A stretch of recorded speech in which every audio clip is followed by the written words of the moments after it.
Avengers, Age of Ultron. It's finally here, guys. It's finally here.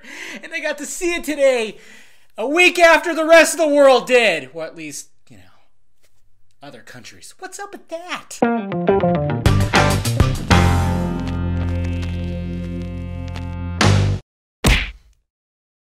What's happening, my film nerds? David the Film Junkie here, finally bringing you a film review of Avengers Age of Ultron. 3 years ago, we saw the original Avengers and it blew our balls into oblivion, and now we get the sequel, and after the trailers and clips, it was like, oh, I don't want to watch anymore because I want to be surprised. And the plot for Avengers Age of Ultron is basically Tony Stark and Bruce Banner are trying to create a new artificial intelligence, mainly Tony Stark, because he just wants to protect the world, as opposed to always fighting, and everybody getting together and having to kick some ass. He wants to just create something that will just shield the world, just in case some motherfuckers from another planet come here and start shit again. So him and Banner work together, and they accidentally create Ultron, who, is that artificial intelligence that he wanted.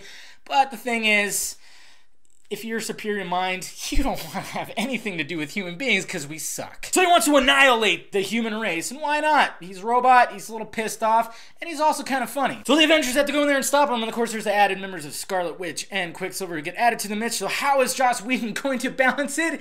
Well, he fucking does, folks. This movie is awesome-matic.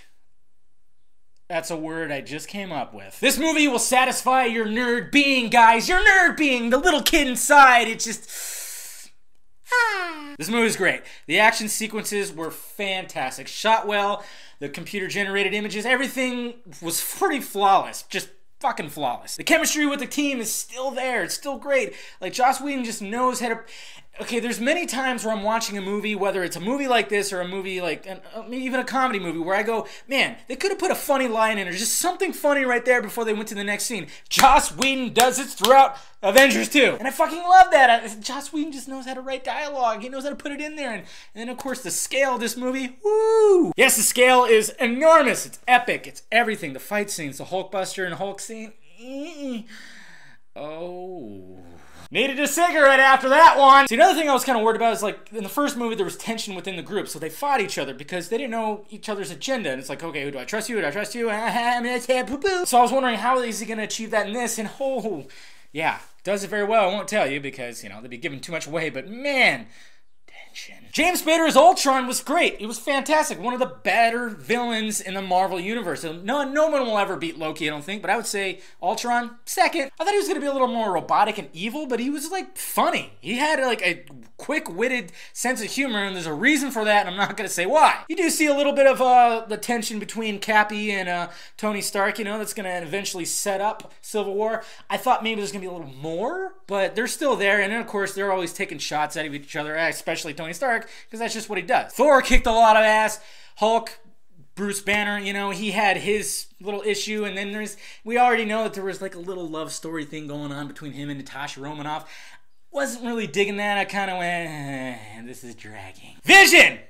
Oh, Vision. Paul Bettany, coming out of just being a voice that is Jarvis, and now he's Vision, and he was phenomenal. I can't wait to see what they do with that character. I mean, geez, the way he was and the way he talked, and he even had some humor about him. It wasn't just like, I was wondering if he was just going to be like Mr. Serious Pants, but no, he had humor within him too, and his powers and everything, the way he fought, great. The flaws of the movie, it did feel a little rushed at first, like you just jump right into it, which is not that bad. I didn't mind that. I just kind of was like wondering, I wanted it maybe a little slower pace, but it's just right off the bat, it's just like, here you go, motherfuckers! And then the whole setting up the Ultron origin story was just like bam, bam, bam, bam. I mean, who knows, because Joss Whedon's first cut of the movie was over 3 hours long, so they cut it back, so there's probably a lot that he had to remove to help with that origin story, so maybe when Blu-ray comes out, we get the extended version.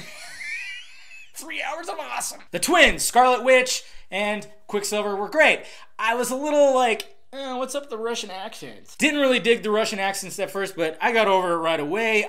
This Quicksilver, compared to the X-Men Days of Future Past Quicksilver, much different. seemed a little more legit to the character, not a little over the top. Like, as much as I loved Quicksilver in X-Men Days of Future Past, and I love that scene in the Pentagon, it was quite overboard. It was like, man, this fucker's unstoppable. In this one, he's not that fast, like, you know, where he can, like, just move plates and move shit, where it's like, whoa. He's not as over the top. He's a great character in this movie. Scarlet Witch kicks a lot of ass, especially towards the end. Wow. And she's pretty good to look at.